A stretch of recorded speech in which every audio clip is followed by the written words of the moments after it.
Okay, welcome to the Boost Hospitality podcast. My name is Mark Simpson, and this is season 6, episode 4 of the Boost Hospitality podcast. Today, we are going to be talking all about property management systems, otherwise known as PMS.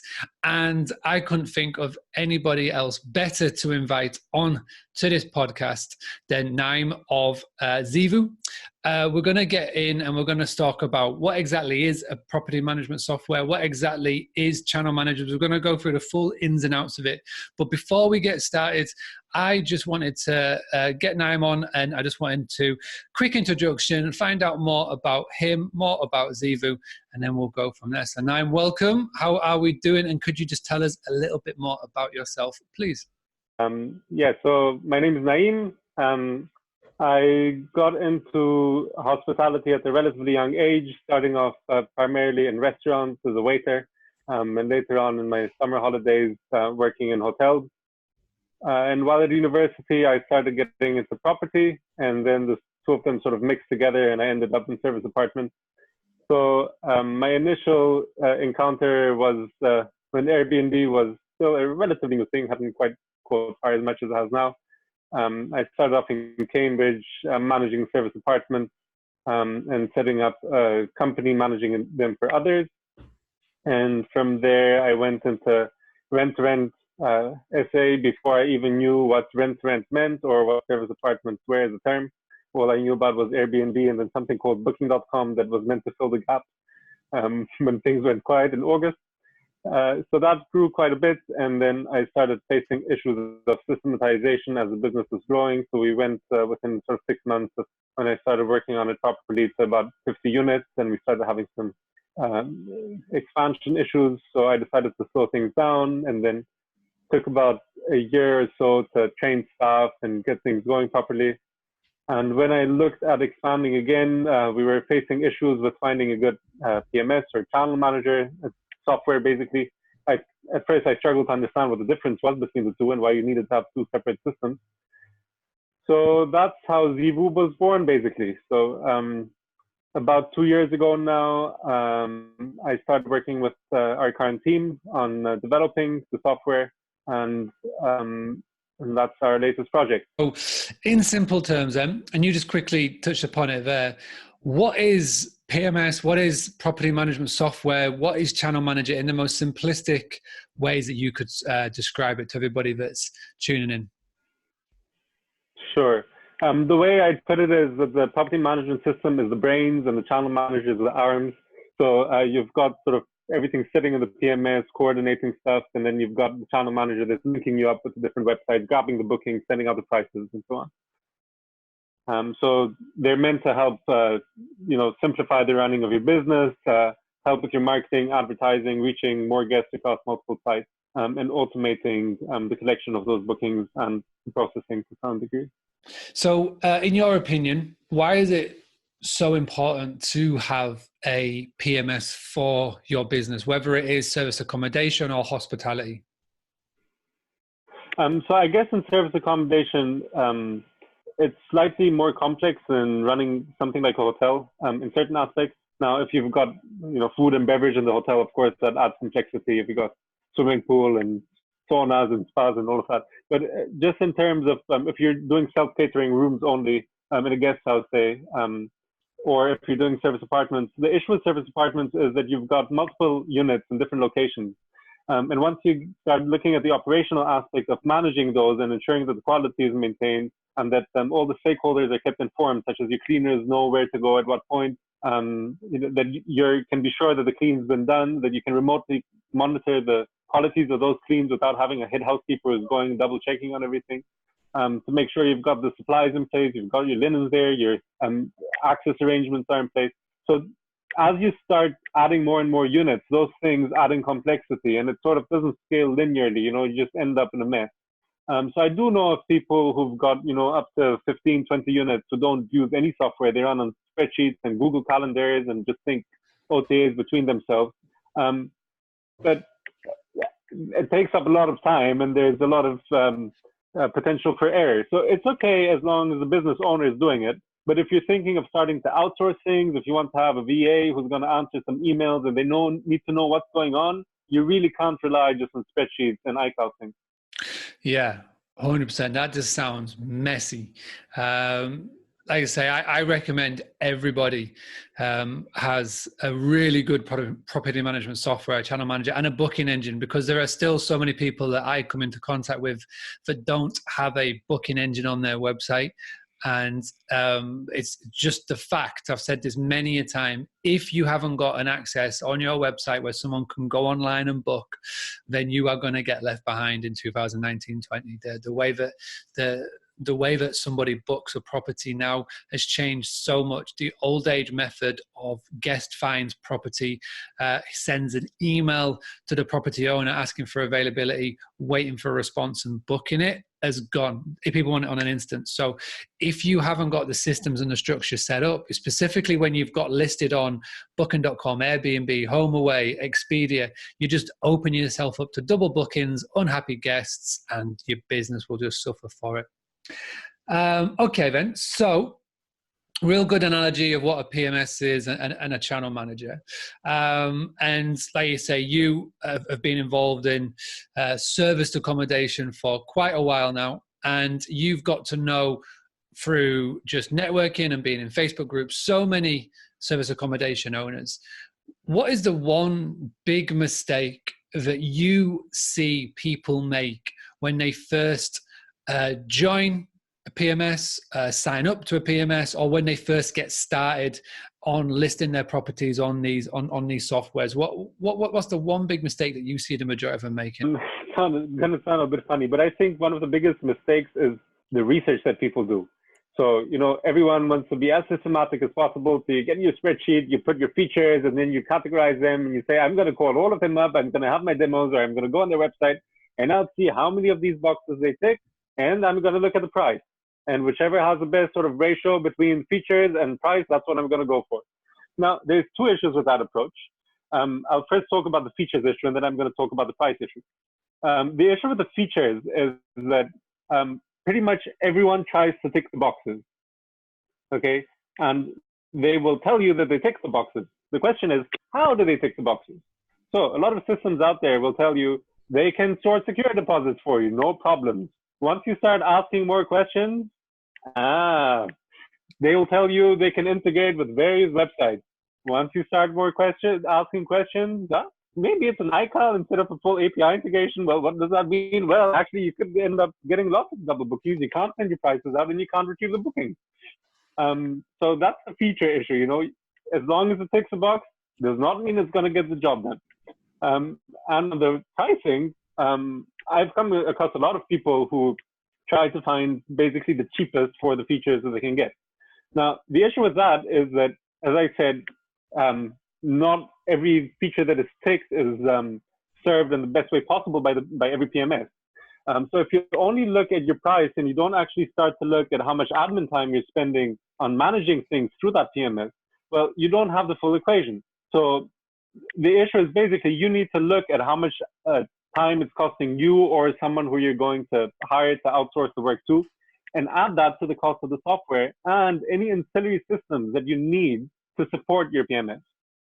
So it could be that, your PMS gets 50% of the job done and is relatively cheap compared to other PMSs.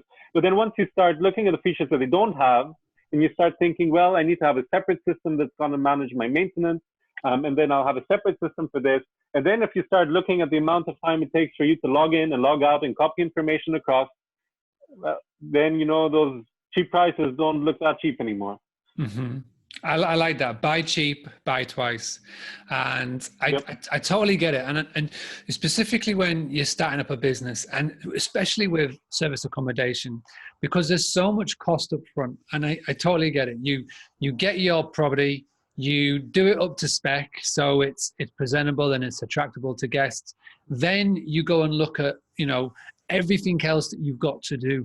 The final things that people look at are normally some of the most important things, because it's all well and good having all the gear, but if you've got no idea on how to get guests through the door, then what is the point? And people do cheap out. And I've seen this so many times when it comes to the most important places. Number one, website. Number two is a property management software. And they go for the one that is the cheapest, or they make an error in just assuming that the one that's in front of them, the one that all of their buddies are on, are the best one for them. And like you said, not every two businesses are the same. And I really like that bit of advice there, is that you've got to do your research. I mean, look at the training that goes on how to source a property. So much research is done on that, on how to find your property. So why aren't you doing the same amount of research when it comes to picking probably the most important part of your systems and your structure? What is some of the bad advice that you see being given in the industry?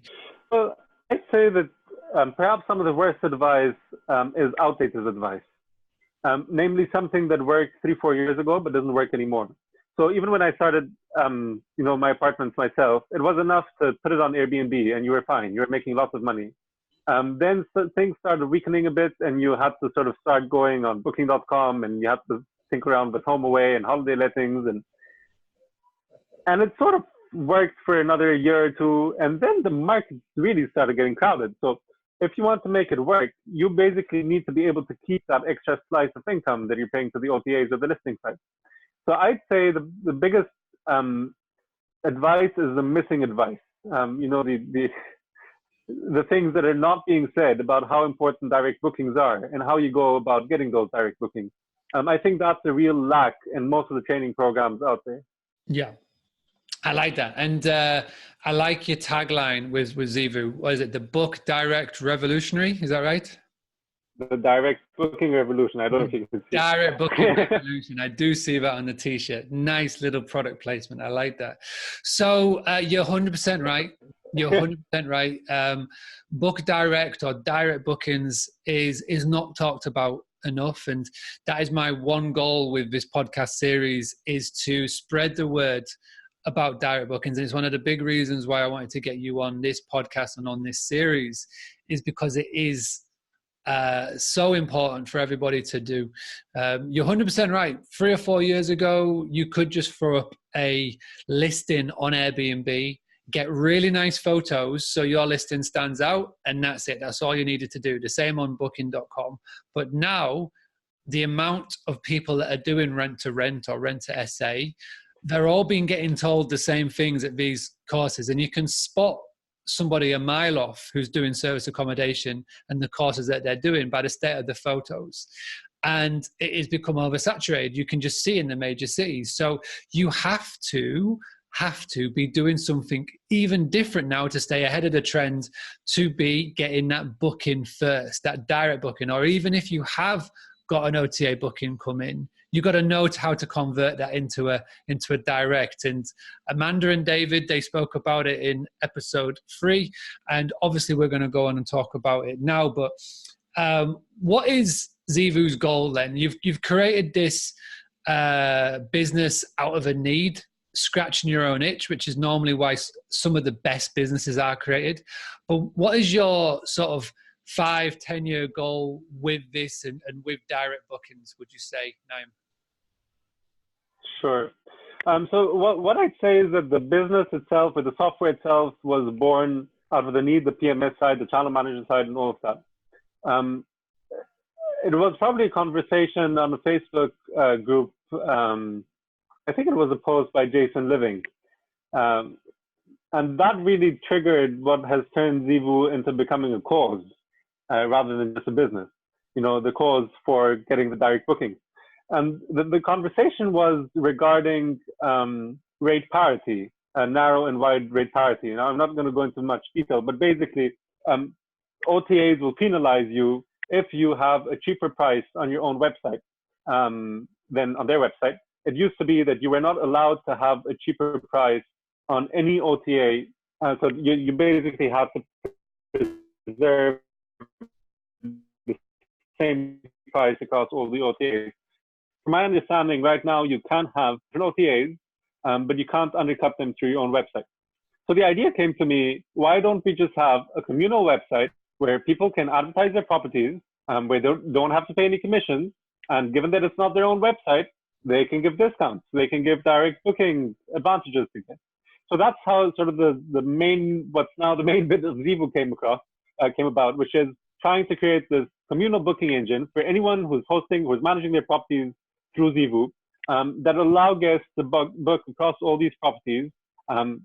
Now we haven't exactly decided how it's going to work. Maybe, you'll have a point system, or you'll have a 5% discount, or whatever it may be. But the idea is, once we've got enough properties in the system, it will then be of a great advantage to all the hosts to encourage guests to always book through Zeevou Direct, and to get leads for each other. And as part of that system, we're thinking of various different things, such as passing bookings that you can't handle that come through your own website or over the phone, marketplace where they can be picked up by other people. There might be a commission involved in selling them off to each other, but at least it's not going into the pockets of big OTAs.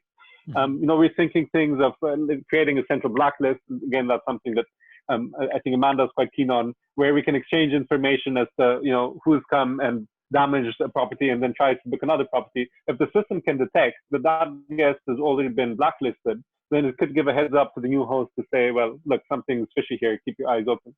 Yeah. No, I like that. I really do like that.